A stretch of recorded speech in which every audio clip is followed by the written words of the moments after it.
لله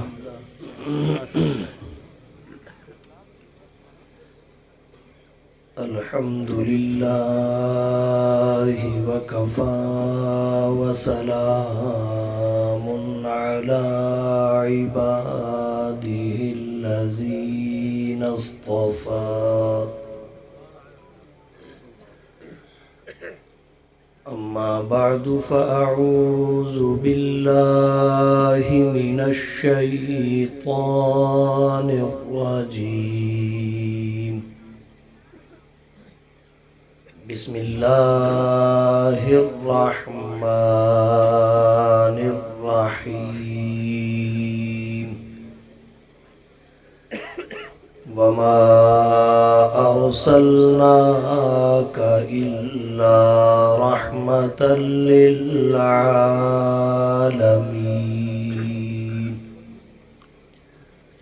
وقال النبي صلى الله عليه وسلم إنما أنا رحمة مهداة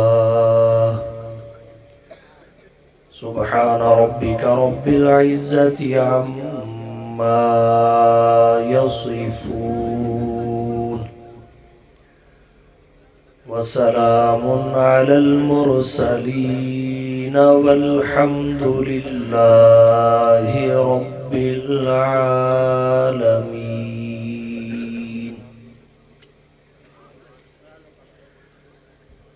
واجب الاحترام معزز سامعین کرام، آج کی یہ نشست خوشبو والا عقیدہ کے عنوان سے انعقاد پذیر ہے. سر دست یہ عرض کروں گا، اہل سنت والجماعت وہ خوش نصیب طائفہ ہے جس کا عقیدہ خوشبو والا نہیں ہے بلکہ عقائد خوشبو والے ہیں. وہ عقائد عقیدہ توحید، عقیدہ نبوت و رسالت، عقیدہ ختم نبوت، حجیت صحابہ، آخرت، حیات الانبیاء، الغرض جمیع عقائد خوشبو والے ہیں. مولانا تصور اقبال صاحب نے اس عقیدہ سے عقیدہ حیات الانبیاء کو مراد لیا ہے. میں اس پر زیادہ لمبی اور تفصیلی گفتگو نہیں کروں گا، اور اس کی بہت ساری وجوہات ہیں، جن میں ایک تو یہ ہے کہ یہ مسئلہ عوامی نہیں ہے. نمبر دو، عوام کی ذہنی سطح سے اوپر کا بھی ہے. جتنی ضرورت ہے اسی پر اکتفا کروں گا. اگر اس سے زائد کسی کی طلب ہو تو سوشل میڈیا پر، یوٹیوب پر میری بہت ساری تقاریر اس عنوان پر موجود ہیں، وہاں وزٹ کر لیا جائے. اہل سنت والجماعت کے نزدیک جمیع انبیاء کرام علیہم السلام اپنے قبور میں حیات ہیں.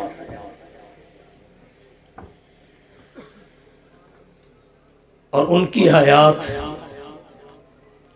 شریعت کے چاروں اصولوں سے ثابت ہے کتاب اللہ سے بھی، سنت رسول اللہ سے بھی، اجماع امت سے بھی، قیاس شرعی سے بھی۔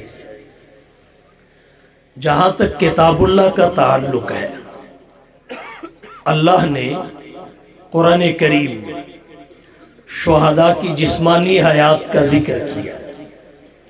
وَلَا تَقُولُوا لِمَنْ يُقْتَلُ فِي سَبِيلِ اللَّهِ أَمْوَاتٌ بَلْ أَحْيَاءٌ وَلَكِنْ لَا تَشْعُرُونَ۔ شہداء کی جسمانی حیات کا ذکر قرآن میں ہے، روحانی حیات کا ذکر حدیث میں ہے، اور اہل سنت والجماعت قرآن اور حدیث دونوں کو مانتے ہیں، دونوں سے ثابت شدہ امور کو تسلیم کرتے ہیں۔ اس لیے شہداء کی جسمانی حیات کے بھی قائل ہیں، روحانی حیات کے بھی قائل ہیں۔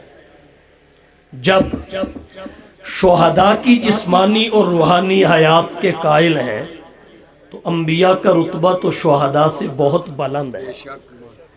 اس لیے اہل علم نے لکھا ہے، دلالت النص کے ساتھ قرآن کریم کی اس آیت سے انبیاء کی حیات ثابت ہے۔ نمبر 2، قرآن کریم کی درجنوں آیات ہیں جن کے ذریعے قبر کی جزا اور سزا کو ثابت کیا۔ درجنوں آیات جن میں قبر کی جزا اور سزا کا بیان ہے، اور قبر مقر المیت کو کہتے ہیں۔ جب قبر کی جزا اور سزا کا بیان آیات میں ہے، درجنوں ہے، احادیث میں ہے اور وہ سینکڑوں میں ہے، اور پھر احادیث متواتر ہے، یہ قرآن کریم کے برابر ہوتے ہیں، احادیث متواترہ۔ تو جب قرآن کریم کی آیات اور نبی کی متواتر احادیث سے قبر کی جزا اور سزا ثابت ہوتی ہے تو ظاہر ہے جزا اور سزا کے لیے حیات ضروری ہے۔ حیات ہوگی تو جزا اور سزا ہوگی، اور جب عام اموات کی حیات ثابت ہے تو پھر انبیاء کی تو بطریق اولا ہو جاتی ہے۔ قرآن کریم کے بعد نبی کی احادیث کی جانب آئی۔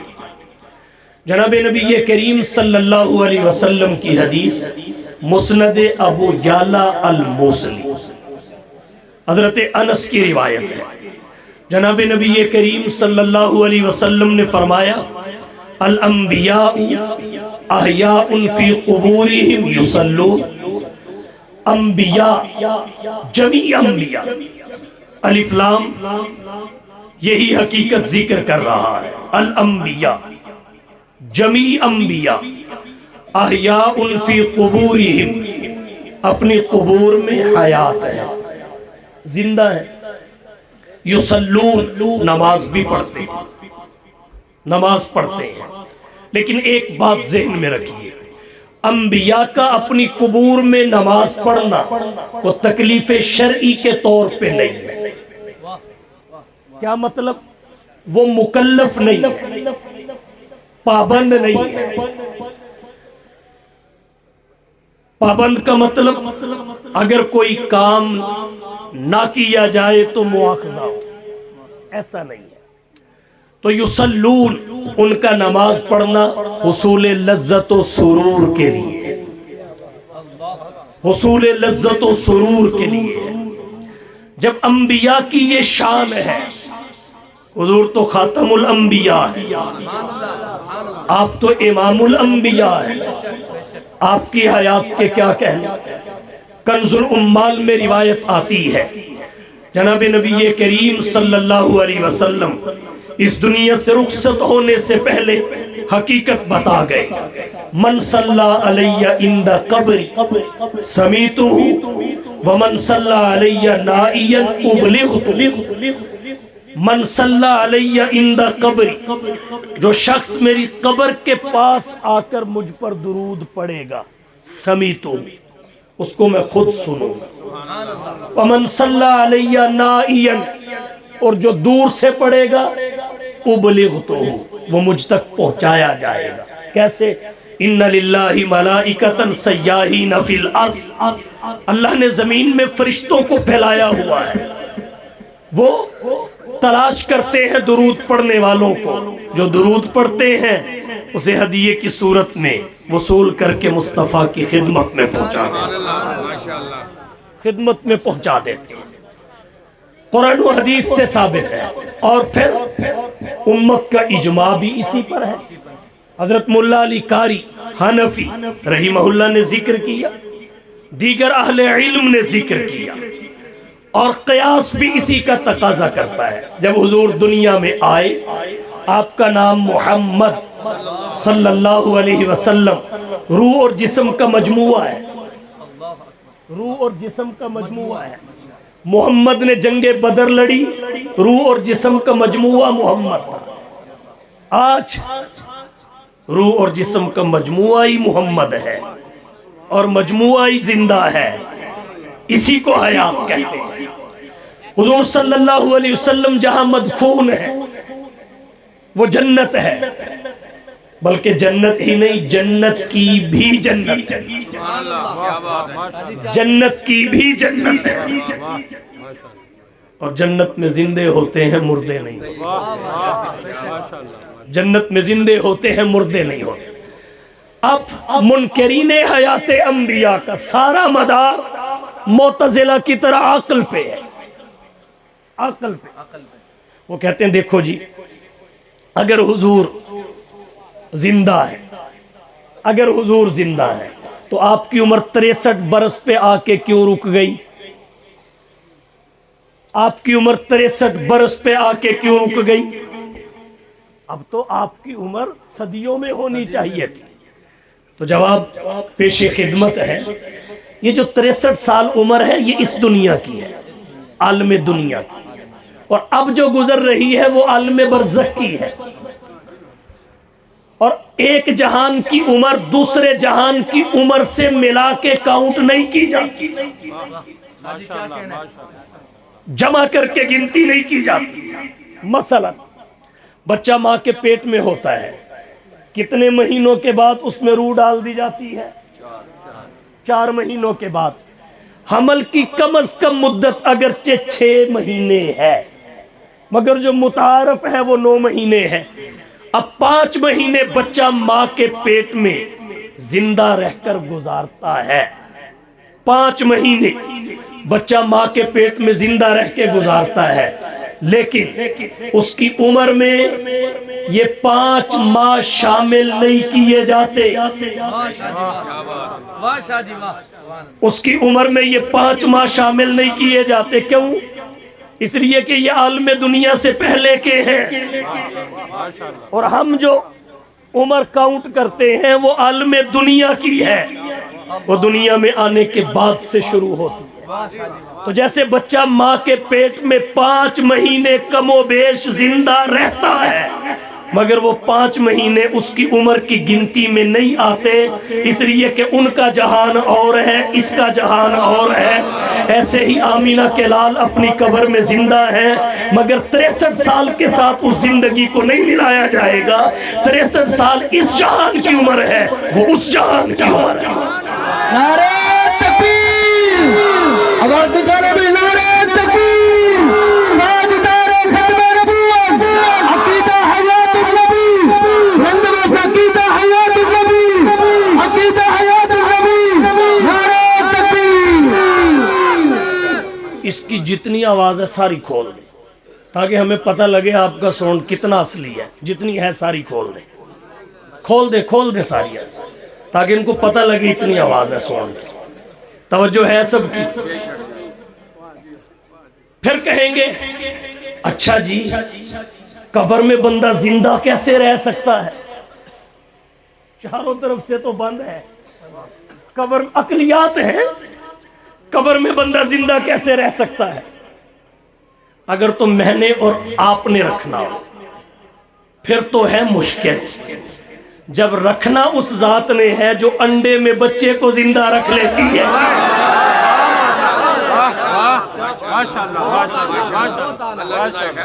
اگر تو میں نے اور آپ نے رکھنا پھر تو ہے مشکل، اگر زندہ رکھنا ہی اس نے ہے، ہر طرف سے انڈا بند ہے، ہوا بھی اندر نہیں جاتی، اندر سے سانس بھی باہر نہیں آتا، جو انڈے میں زندہ رکھ سکتا ہے وہ روزے میں زندہ نہیں رکھ سکتا، وہ روزے میں زندہ نہیں رکھ سکتا۔ توجہ ہے، آج ساری گفتگو اس پہ نہیں کرتا کیونکہ میں سمجھتا ہوں ایک تو یہ مسئلہ عوامی نہیں ہے، نمبر دو ذہنی سطح سے اوپر کا ہے، بس مولانا تصور صاحب کے ذہن میں پتہ نہیں کیا آیا انہوں نے رکھ لیا۔ توجہ ہے، ایک بات اور عرض کرتا ہوں پھر شش و پنج میں ڈالنے کے لیے۔ کبھی کہیں گے دیکھو جی تم کہتے ہو حضور قبر میں زندہ ہے، شیخ الاسلام علامہ شبیر احمد عثمانی نے تو لکھا ہے برزخ میں زندہ ہے، شیخ العرب والعجم حضرت مولانا سید حسین احمد صاحب مدنی رحمہ اللہ نے تو لکھا ہے حیات برزخی ہے۔ تو جب حیات کو برزخی لکھا جا رہا ہے تو تم قبر میں زندگی کے قائل کیوں ہو؟ توجہ ہے سب کی؟ چھوٹا سا جواب عرض کرتا ہوں، آپ کو سمجھ آئے گا، اگرچہ بات یہ بھی علمی ہے لیکن سادہ لفظوں میں ذکر کروں گا۔ بات تناقض کی ہے، اس کی شرطیں سمجھنی پڑتی ہیں۔ در تناقض ہشت وحدت شرط دا، زمانے کا تناقض زمانے سے ہوتا ہے، جگہ کا تناقض جگہ سے ہوتا ہے، زمانے کی نفی زمانے سے ہوتی ہے، جگہ کی نفی جگہ سے ہوتی ہے، زمانے سے جگہ کی نفی نہیں، جگہ سے زمانے کی نفی نہیں۔ اب سمجھیے برزخ کسے کہتے ہیں؟ وَمِن وَرَائِهِمْ بَرْزَخٌ إِلَى يَوْمِ يُبْعَثُونَ، یہ مرنے سے لے کر اٹھنے تک کا زمانہ ہے، یہ مرنے سے لے کر عالم ارواح، عالم دنیا، عالم برزخ، پھر عالم آخرت، یہ عالم برزخ زمانہ ہے، مرنے سے لے کر دوبارہ اٹھنے تک کا۔ اور قبر کیا ہے؟ مکان ہے، جگہ ہے۔ اب مثال سے سمجھیں، ایک شخص کہتا ہے فاروقی صاحب رات میں خطاب کر رہے ہیں، رات میں خطاب کر رہے ہیں۔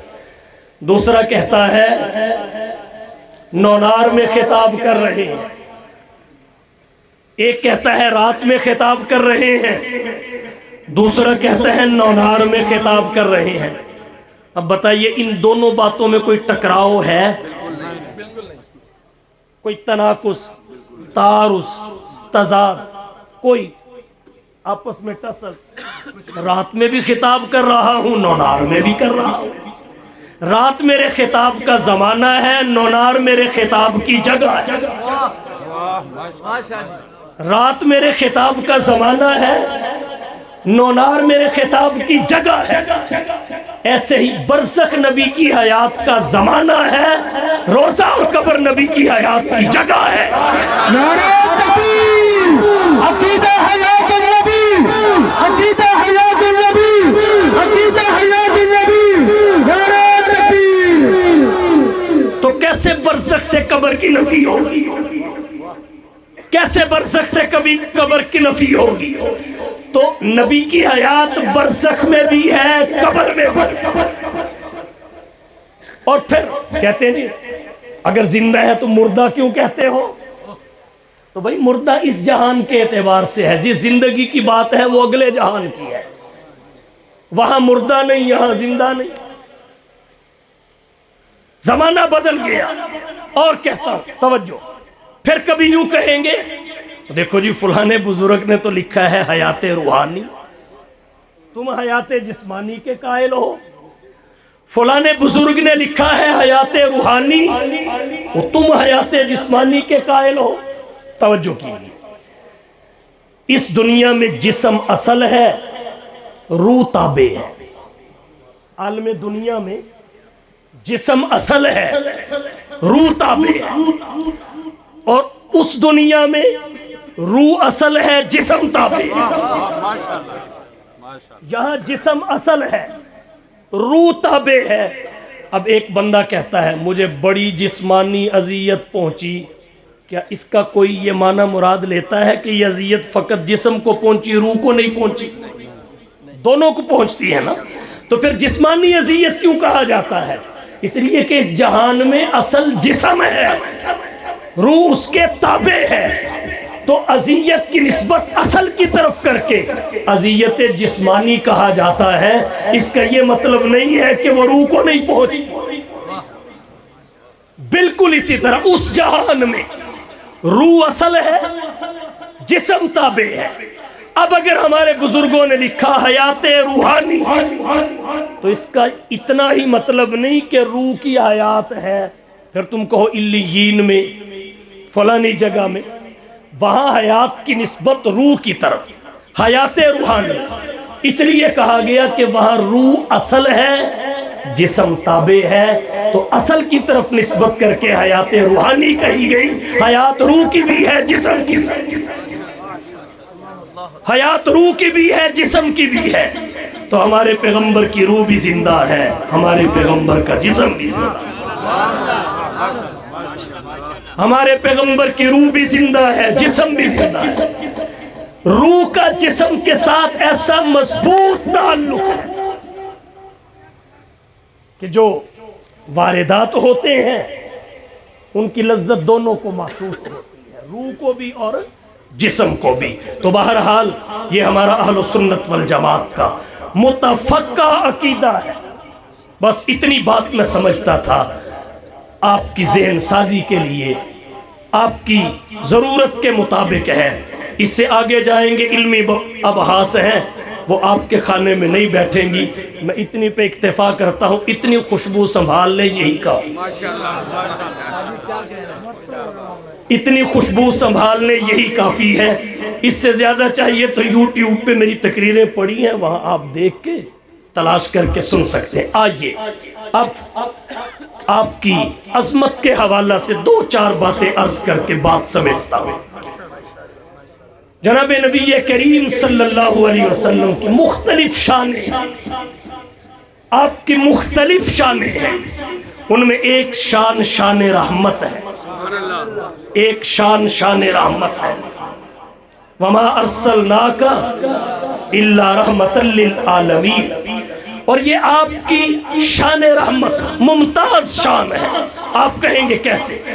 حضرت قاضی سلیمان صاحب منصور رحمہ اللہ نے سیرت پہ ایک عمدہ کتاب لکھی، اس کا نام رحمت للعالمین ہے۔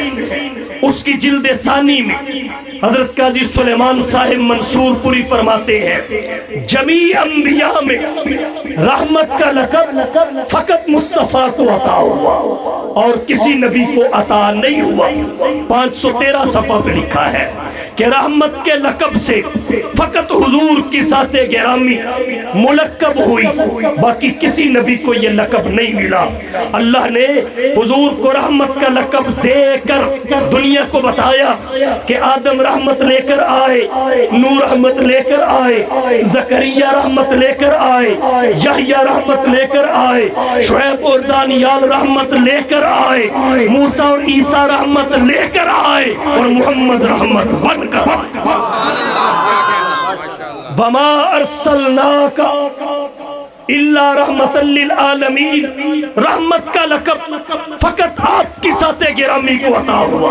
ایک مثال قرآن سے ذکر کرتا ہوں، اللہ نے فرمایا ذکر رحمت ربک عبدہ زکریا، ذکر رحمت ربک عبدہ زکریا، اپنے رب کی رحمت کو یاد کیجئے جو اس کے بندے زکریا پر ہوئی، زکریا پر ہوئی۔ بات سمجھیے، زکریا کو رحمت نہیں کہا، زکریا کی ذات کو رحمت نہیں کہا، اس ذات پر رحمت کا ہونا ذکر کیا۔ گویا دو چیزیں ہو گئی، ایک رحمت، ایک ما علیہ الرحمت، دو چیزیں ہیں۔ ایک رحمت، ایک ما علیہ الرحمت، ہما شیئان، زکریا کے وجود اور ذات کو رحمت قرار نہیں دیا، اور جب مصطفیٰ کی باری آئی تو آپ کے سراپا کو رحمت فرما، سراپا کا۔ تو رحمت کا لقب فقط آپ کو عطا ہوا، یہی وجہ ہے جناب آدم کا خلق تو معروف ہے، رحمت نہیں، شیش کی معرفت تو معروف ہے، رحمت نہیں، نوح کا جوش تبلیغ تو معروف ہے، رحمت نہیں، حضرت ابراہیم کا ولولہ توحید تو معروف ہے، رحمت نہیں، اسماعیل کا ایثار تو معروف ہے، رحمت نہیں، لوط کی حکمت تو معروف ہے، رحمت نہیں، صالح کی فصاحت تو معروف ہے، رحمت نہیں، دانیال کی محبت تو معروف ہے، رحمت نہیں، یوشع کا جہاد تو معروف ہے، رحمت نہیں، الیاس کا وقار تو معروف ہے، رحمت نہیں، عیسیٰ کا زہد تو معروف ہے، رحمت نہیں، یحییٰ کی پاک دامنی تو معروف ہے، رحمت نہیں، ایوب کا صبر تو معروف ہے، رحمت نہیں، یعقوب کی گریہ ازاری تو معروف ہے، رحمت نہیں، داؤد کی لہن تو معروف ہے، رحمت نہیں، سلیمان کی سلطنت تو معروف ہے، رحمت نہیں، یوسف کا حسن تو معروف ہے، رحمت نہیں۔ اگر رحمت معروف ہے فقط رحمت للعالمین کی ہے، وہ نبیوں میں رحمت لقب پانے والا، وہ نبیوں میں رحمت لقب پانے والا، مرادیں غریبوں کی برلانے والا، مصیبت میں غریبوں کے کام آنے والا، وہ اپنے پرائے کا غم کھانے والا، فقیروں کا ملجا، ضعیفوں کا ماوا، غلاموں کا والی، یتیموں کا مولا، خطا کار سے درگزر کرنے والا، وہ بد اندیش کے دل میں گھر کرنے والا۔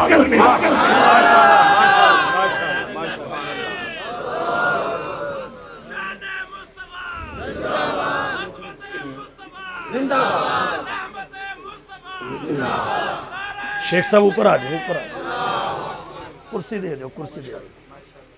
توجہ ہے، رحمت کا لقب فقط حضور کو عطا ہوا، فقط حضور کو۔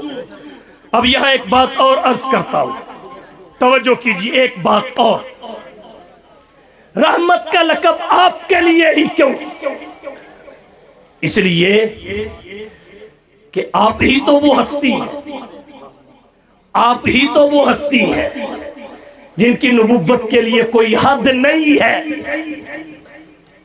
آپ کی نبوت کے لیے کوئی حد نہیں ہے، کوئی قید نہیں ہے، نہ زمانے کی، نہ علاقے کی، نہ افراد کی، غیر محدود نبوت۔ تو پھر آپ کے بارے میں کہا جائے گا آپ کی ذات گرامی وہ ہے جس نے بندوں کو خدا سے ملایا، انسانوں کو جلوہ الہی دکھایا۔ آپ ہی کی ذات گرامی تو وہ ذات گرامی ہے، غریبی و امیری، جوانی و پیری، امن و جنگ، امید و ترنگ، رنج و راحت، حزن و مسرت، شب و روز، لیل و نہار، جلوت و خلوت، انسانی زندگی کے ہر شعبے میں علمی ہی نہیں، علمی اور عملی دونوں لحاظ سے کامل رہنمائی فرمائی۔ تو آپ ہی کی ذات کو رحمت کا لقب سجا، اور پھر رحمت حیثیت دیکھیے، آپ کو سراپا رحمت قرار دیا، سراپا رحمت۔ سراپا رحمت کسے کہتے ہیں؟ سراپا رحمت، سراپا رحمت اسے کہتے ہیں جس کی یاداشت تو رحمت ہو ہی ہو، یاداشت تو رحمت ہو ہی ہو، اس کی بھول بھی رحمت ہو، اس کی بھول بھی رحمت۔ بخاری شریف جلد اول صفحہ 99 پر حضرت ابو ہریرہ سے روایت ہے، ظہر کی 4 کے بجائے 2 رکعتیں پڑھا کر سلام پھیر دیا۔ حضرت ذوالیدین نے عرض کیا، حضور کم ہو گئی یا جناب بھول گئے؟ پوچھا ذوالیدین سچ کہہ رہے ہیں؟ قالوا نعم، جی اللہ کے رسول۔ اٹھے، 2 رکعتیں مزید پڑھی، سجدہ سہو کر کے سلام پھیر دیا۔ سجدہ سہو کر کے جب سلام پھیرا تو اللہ کے نبی کی یاداشت تو رحمت تھی ہی تھی، اللہ نے نبی کی بھول کو بھی رحمت بنا دیا کہ امت کے سامنے سجدہ سہو کا مسئلہ بڑھا۔ اور کہتا ہوں سراپا رحمت کسے کہتے ہیں؟ جس کا جاگنا تو رحمت ہے ہی ہے، اس کا سونا بھی رحمت سے خالی نہ ہو۔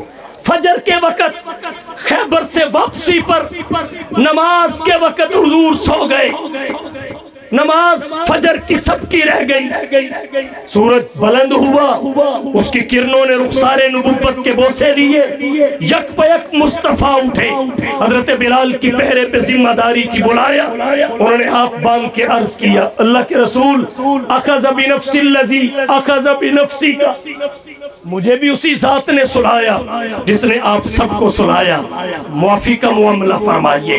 ابو داود شریف باب فی من نام عن صلاة او نسیہا فلیصلیہا اذا ذکرہا میں حضرت ابو ہریرہ سے روایت ہے، حضور آگے گئے، با جماعت نماز کی قضا کرائی، جاگنا تو رحمت تھا ہی تھا، سونا بھی رحمت بن گیا کہ سونے سے قضا نماز کا مسئلہ واضح ہوا۔ سراپا رحمت کسے کہتے ہیں؟ سراپا رحمت اسے کہتے ہیں جس کی دعا تو رحمت ہو ہی ہو، دعا تو رحمت ہو ہی ہو، اس کی بد دعا بھی رحمت ہو، دعا تو رحمت ہے ہی ہے۔ ابو ہریرہ کی والدہ کے لیے کی اللہم اہدی ام ابی ہریرہ، اے مولا ابو ہریرہ کی والدہ کو ہدایت عطا فرما، سنتے ہی دوڑ پڑے کہ دیکھتا ہوں میں یہاں سے گھر پہلے جاتا ہوں یا آقا کی دعا عرش سے قبول ہو کے فرش پہ پہلے آتی ہے۔ حضرت ابو ہریرہ تیز دوڑے، سانس پھول گیا، لیکن پھر بھی مصطفیٰ کی دعا سے پہلے گھر نہیں پہنچ پائے، دعا عرش سے قبول ہو کے فرش پہ پہلے پہنچ پائے۔ ہاتھ اٹھائے، اللہم اعز الاسلام بعمر بن الخطاب او بعمر بن ہشام۔ اگلا دن نہیں آیا کہ عمر قدموں میں بیٹھے ہوئے تھے، عمر قدموں میں بیٹھے ہوئے تھے۔ کون عمر؟ وہ آدھی دنیا کا حکمراں تھا، وہ آدھی دنیا کا حکمراں تھا، وہ حکمراں بھی مگر کہاں تھا، وہ بھی پھرتی موجوں پہ حق پرستوں کی سادہ کشتی کا بادباں تھا، بڑا مبارک ہے کام اس کا، ستاروں جیسا مقام اس کا، وہ ایک شاہی صفت مجاہد جو سوئے منزل روا دوا تھا، وہ جس نے ابھرتے سورج سے تاج مانگا، سمندروں سے خراج مانگا، کسے خبر ہے کہ اس کا سکہ جہاں میں جاری کہاں کہاں تھا، وہ نیک سیرت حیا کا پیکر لڑا ہمیشہ خدا کی خاطر، وہ دیکھنے میں تو ایک تھا لیکن حقیقت میں کارواں تھا، کلندرانہ حیات اس کی، سکندرانہ صفات اس کی، کبھی وہ ردا تھا مفلسوں کی، کبھی وہ ریشم کا سائبہ تھا، وہ ایک رونما بشارتوں کا، بصیرتوں کا، بصارتوں کا، اسی سے رستے تلاش کرنا، وہ دین فطرت کی کہکشاں تھا۔ تم حسن سے پوچھو، علی سے پوچھو، تم اس کے بارے نبی سے پوچھو، اندھیری شب میں چراغ بن کر ساری دنیا میں ضوء بچاؤ۔ اگلا دن نہیں ہوا، خدمت میں بھیج دیا۔ دعا تو رحمت ہے ہی ہے، نبی کی بد دعا بھی رحمت، بد دعا بھی رحمت، کیونکہ سراپا رحمت ہے۔ بد دعا رحمت کیسے؟ ترمذی سے پڑھ رہا ہوں، آمینہ کے لال نے دیکھا ایک بندہ بایاں ہاتھ سے کھانا کھا رہا ہے، فرمایا کل بھی یمینک، دایاں ہاتھ سے کھائیے۔ اس نے کہا نہیں کھا سکتا۔ آپ نے فوراً بد دعا کی، اچھا تو کھا بھی نہیں سکے گا، کھا بھی نہیں سکے گا۔ نبی کی زبان فیض ترجمان سے ان الفاظ کا نکلنا تھا، بازو نے یہاں سے کام کرنا چھوڑ دیا، پوری زندگی یہاں سے مڑ کر لقمہ منہ کی طرف نہیں لا سکا، دنیا تڑپ گئی۔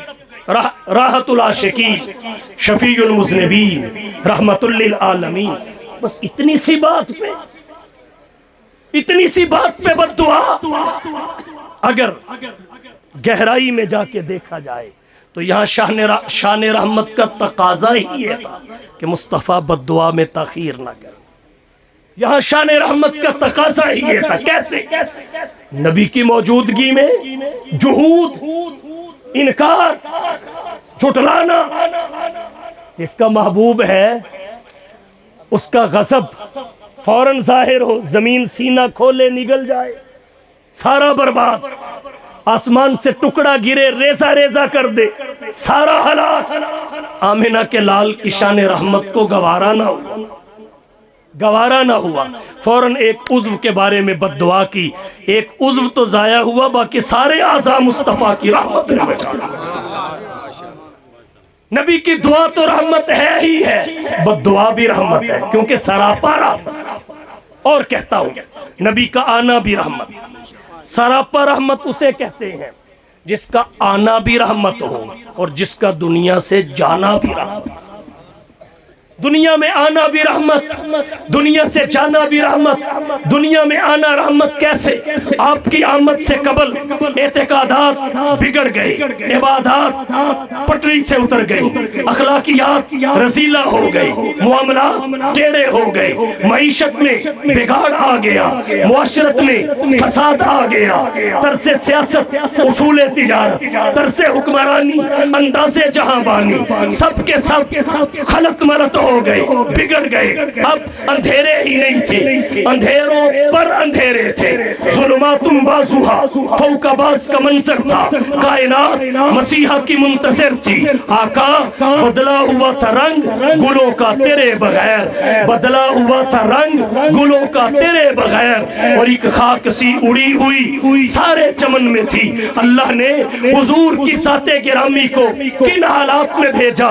جگن ناتھ آزاد کہتا ہے ان حالات میں یہ تحقیق و تجسس کا جہاں تھا آج ویرانہ، یہ تحقیق و تجسس کا جہاں تھا آج ویرانہ، افلاطون کی خرد سکرات کی دانش تھی افسانہ، غرض دنیا میں چاروں سمت اندھیرا ہی اندھیرا تھا، نشان نور گم تھا اور ظلمت کا بسیرا تھا، کہ دنیا کے افق پر دفعتاً سیلاب نور آیا، جہان کفر و باطل میں صداقت کا ظہور آیا، حقیقت کی خبر دینے بشیر آیا، نذیر آیا، شہنشاہی نے جس کے قدم چومے وہ فقیر آیا، مبارک ہو زمانے کو کہ ختم المرسلین آیا، صحاب رحم بن کر وہ رحمت للعالمین آیا۔ نعرہ تکبیر، تاجدار ختم نبوت، شان محمد مصطفیٰ، شان صحابہ، نعرہ تکبیر۔ آپ کا آنا بھی رحمت، دنیا سے جانا بھی رحمت، ولادت بھی رحمت، وفات بھی رحمت، آپ کا دنیا میں آنا رحمت۔ حفیظ طائب نے اشعار میں سمجھایا کہ اس لیے رحمت، حضور آئے تو سر آفرینش پا گئی دنیا، حضور آئے تو سر آفرینش پا گئی دنیا، اندھیروں سے نکل کر روشنی میں آ گئی دنیا، ستے چہروں کا زنگ اترا، بجھے چہروں پہ نور آیا، حضور آئے تو انسانوں کو جینے کا شعور آیا، یتیموں اور ضعیفوں کو پناہیں مل گئی آخر، حضور آئے تو ذروں کو نگاہیں مل گئی آخر، خیرت کی شمع افروزی جنوں کی چار فرمائی، زمانے کو اسی امی کے صدقے میں سمجھ آئی، ضمیر گر اس در سے نسبت نہ رکھے لوہے پیشانی، تو کشکول گدائی ہے چہ درویشی چہ سلطان۔ آنا بھی رحمت، آنا بھی رحمت، کیوں؟ اس لیے کہ کچھ کفر نے فتنے پھیلائے، کچھ کفر نے فتنے پھیلائے، کچھ ظلم نے شعلے بھڑکائے، سینوں میں عداوت جاگ اٹھی، انسان سے انسان ٹکرائے، پامال کیا برباد کیا کمزور کو طاقت والوں نے، جب ظلم و ستم حد سے گزرے تشریف محمد لے آئے، تہذیب کی شمع روشن کی اونٹوں کے چرانے والوں نے، کانٹوں کو گلوں کی قسمت دی ذروں کے مقدر چمکا۔ آنا بھی رحمت ہے، آنا بھی رحمت ہے۔ مصور پاکستان، مفکر اسلام ڈاکٹر اقبال مرحوم نے کہا آنا بھی رحمت، کیوں؟ اس لیے کہ یہ پھول نہ ہوتا تو کلیوں کا تبسم بھی نہ ہوتا، یہ پھول نہ ہوتا تو کلیوں کا تبسم بھی نہ ہوتا، یہ گل نہ ہوتا تو بلبل کا ترنم بھی نہ ہوتا، نقش ہستی پہ یہ غنچے بھی پریشان ہوتے، رخت بردوش پہ سب دست و گریباں ہوتے، خیمہ افلاک میں پھر سے تشدد ہوتا، بس میں توحید کے نعروں میں تردد ہوتا، نہ دست و جبل توحید کے حدیقہ ہوتے، نہ مزین تیرے ذکر سے بیاباں ہوتے، حصول وحی میں موسیٰ طور پر پہنچے، پر کیا عجب جو وحی تیرے حضور پر پہنچے۔ آنا بھی رحمت، سراپا رحمت ہے، ولادت بھی رحمت ہے، وفات بھی رحمت، ولادت رحمت ہے۔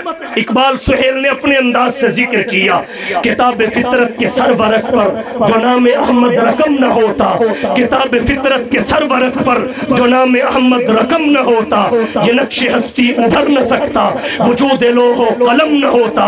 تیرے غلاموں میں بھی نمایاں، تیرے غلاموں میں بھی نمایاں، تیرا عکس کرم نہ ہوتا تو بارگاہ ازل سے تیرا خطاب خیر الامم نہ ہوتا۔ نہ روح حق سے نقاب اٹھتا، نہ ظلمتوں کا حجاب اٹھتا، فروغ بخش نگاہ عرفا اگر چراغ حرم نہ ہوتا۔ آنا بھی رحمت ہے، سراپا رحمت، جس کی ولادت بھی رحمت، وفات بھی رحمت، ولادت بھی رحمت۔ شب ظلمت کی تاریکی میں گم تھی عقل انسان، شب ظلمت کی تاریکی میں گم تھی عقل انسانی، یکایک تاکہ کعبہ پر ایک چراغ ہاشمی آیا، یکایک تاکہ کعبہ پر ایک چراغ ہاشمی آیا، بشارت دیتے رہے انبیاء آدم سے عیسیٰ تک، نبوت جس پہ ناز کرتی تھی وہ نبی آیا، اور کس شان سے آیا؟ صحن چمن کو اپنی بہاروں پہ ناز تھا، صحن چمن کو اپنی بہاروں پہ ناز تھا، وہ آ گئے تو سب بہاروں پہ چھا گئے۔ ولادت بھی رحمت، وفات بھی رحمت۔ آپ کہیں گے وفات رحمت کیسے ہے؟ وفات رحمت کیسے ہے؟ اس لیے کہ اس سے نبی کی ختم نبوت کا عملاً کامل اظہار ہوا، عملی طور پر کامل اظہار ہوا۔ آپ کہیں گے کیسے؟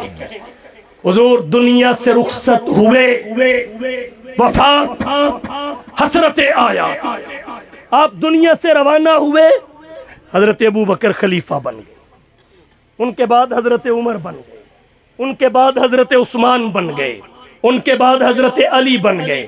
یہ اجرائے خلافت نبوت کی تکمیل کی حقیقت ہے، یہ اجرائے خلافت آپ کی ختم نبوت کا عملاً اظہار ہے۔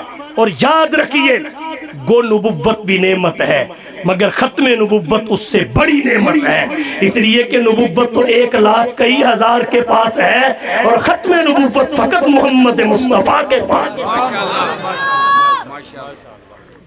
محمد مصطفیٰ کے واسطے، محمد مصطفیٰ کے واسطے کیا کیا سعادت ہے، نبوت ہے، رسالت ہے، قیادت ہے، امامت ہے۔ عرب کے اندر وہی معظم، عرب کے اندر وہی معظم، عجم کے اندر وہی مکرم، وہ فخر آدم امان عالم، امین محکم رسول اکرم۔ یہاں ایک نقطے کی جانب آپ کی توجہ دلانا چاہوں گا۔ اللہ نے یہ جو خلیفہ بنے، خلفائے راشدین، اہل سنت والجماعت کی اصطلاح میں خلفائے اربعہ کو کہتے ہیں۔ جیسے خلافت راشدہ وفات رسول کے بعد متصلاً 30 سالہ دور کو کہتے ہیں، اس میں حضرت حسن کی خلافت کے 6 مہینے شامل ہیں۔ تو خلافت راشدہ کے دور میں حضرت حسن کی خلافت کے 6 مہینے آتے ہیں، مگر اصطلاحی طور پہ وہ خلفائے راشدین میں نہیں آتے، اس لیے کہ خلیفہ راشد وہ ہوتا ہے جس کی خلافت خلافت کاملہ ہو، اور حضرت حسن کی خلافت خلافت کاملہ نہیں تھی۔ انہوں نے خلافت سے دستبرداری کا اظہار کیا اور حضرت معاویہ کے ہاتھ پہ ہاتھ رکھ کے بیعت کر لی۔ تو عرض میں نے یہ کیا، آیت استخلاف میں اللہ نے صحابہ کے کچھ افراد سے، منکم، کم خطاب کا ہے، اور پھر من تبعیض کا ہے، سب سے نہیں کچھ سے، چند سے اللہ نے خلافت کا وعدہ کیا۔ اور پھر جو خطاب اور مخاطب تھے، جن سے خطاب ہوا مخاطب تھے، ان میں سے 4 یکے بعد دیگر خلیفہ بنے۔ 4 وعدہ بھی اللہ نے کیا، خلافت دے کر پورا بھی اللہ نے کیا۔ بات سمجھیے، خلافت کا وعدہ بھی اللہ کی طرف سے، اس وعدے کا ایفا بھی اللہ کی طرف سے۔ تو جب وعدہ کرنے والے بھی اللہ ہے اور اس وعدے کو پورا کرتے ہوئے خلافت دینے والے بھی اللہ ہے، تو پھر کسی نے کیسے سوچ لیا اس کا نمبر اسے دے دیا، اس کا اسے دے دیا؟ کیسے سوچ لیا؟ پھر کیسے سوچ لیا؟ پھر مانو جو جس نمبر پہ آیا ازل میں اس کا وہی طے تھا۔ گئی تیری دمادم مست کلندر، حقیقت میں خبث ہے تیرے باطن کے اندر۔ وعد اللہ الذین آمنوا منکم وعملوا الصالحات۔